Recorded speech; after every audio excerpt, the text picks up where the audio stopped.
Hi guys, I am finally going to read Harold and the Purple Crayon for you. I tried to do it before and the device I was using, it didn't work. So I'm going to do this for you today. And I want you to think of a couple of things while I'm reading this book. I want you to think, do you think this is fiction or nonfiction? Remember, fiction is pretend and nonfiction is not pretend or real. Think if this could really happen. I also want you to think of what you might draw with the purple crayon.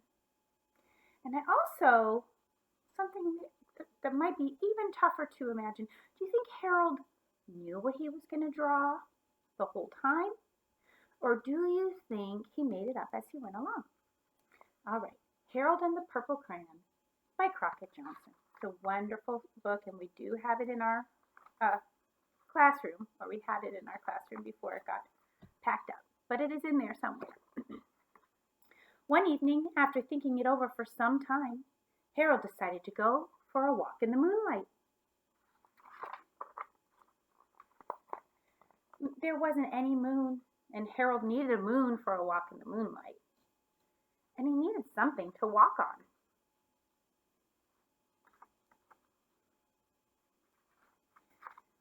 He made a long, straight path so he wouldn't get lost. And he set off on his walk, taking his big purple crayon with him.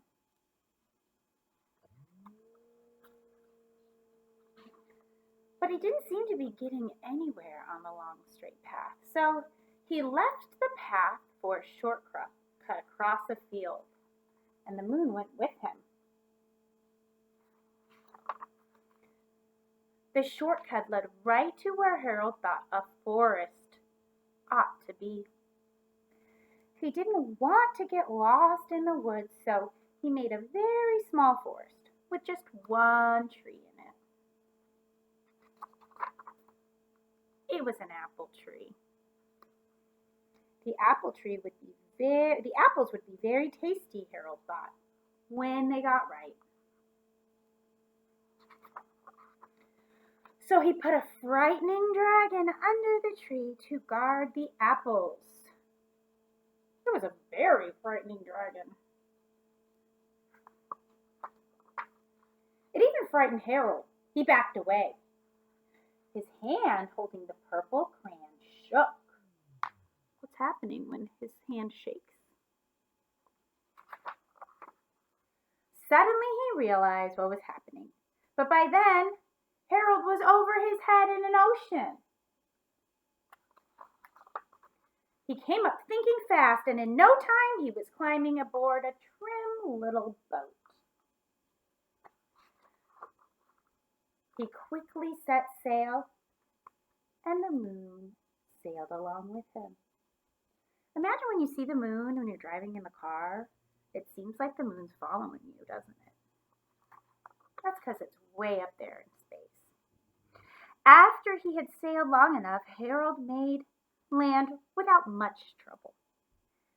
He stepped ashore on the beach, wondering where he was. The sandy beach reminded Harold of picnics, and the thought of picnics made him hungry. So he laid out a nice, simple picnic lunch. Remember, picnic was one of the words in our summer sorting word. There was nothing but pie, but there were all 9 kinds of pie that Harold liked. That's a lot of pie. When Harold finished his picnic, there was quite a lot left. He hated to see so much delicious pie go to waste. So Harold left a very hungry moose and a deserving porcupine to finish it off.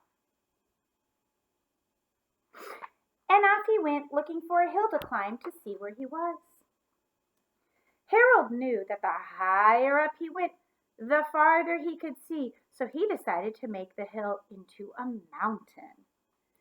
If he went high enough, he thought he could see the window of his bedroom.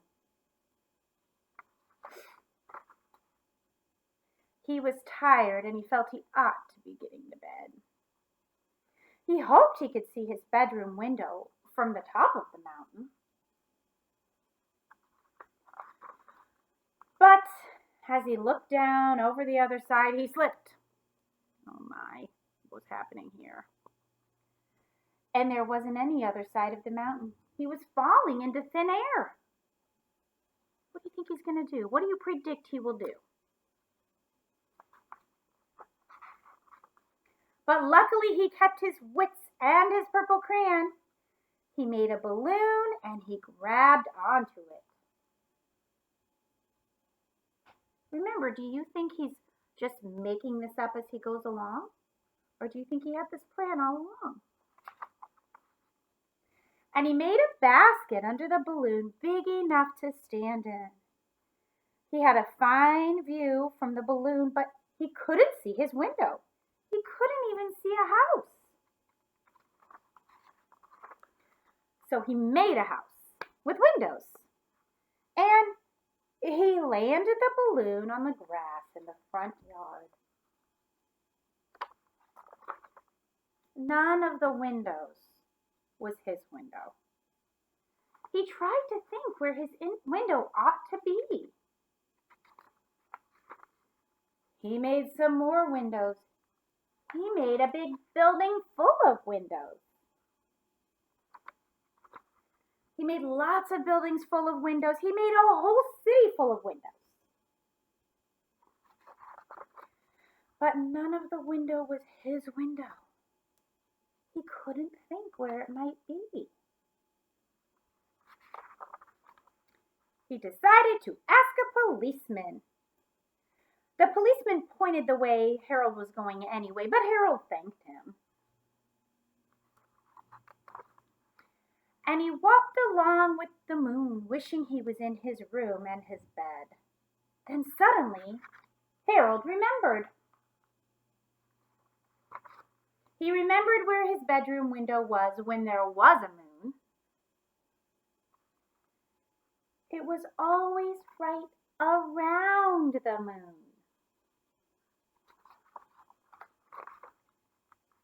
And then Harold made his bed.